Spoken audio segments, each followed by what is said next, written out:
Ito na, malapit na talaga mga kapobre, oh. Mamaya ito, bubukan ito. Ano pa lang, alas 6 pa lang.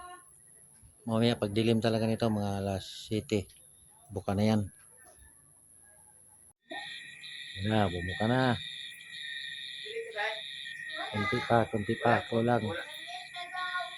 Maya pa yan, buka na yan. Okay, yan na talaga mga kapobre, bumuka na.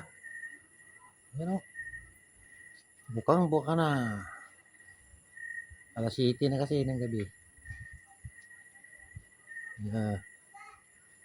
Tapos na ang bumuka. Ito yung isa. Yung isang araw ito bumuka. Yung malanta na. Pero lumaki na yung bunga niya. Ito wala pang bunga. Oh. Ayos na. Ang ganda ng bulaklak mga kapobre. Kaso lang sa gabi lang makita. Kailangan mo pang bantayan. Para makita mo. Wala talaga. Hindi mo makita sa araw. Makita mo yan ng alas 6 ng umaga. Alas 5. Pagdating ng mga alas 6:30, wala na, lanta na. Dito lang kasi yan sa sa harap ng bahay ko. Ayan, oh.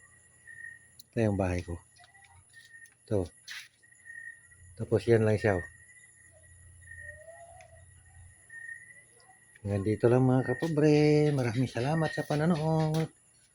Thank you for watching.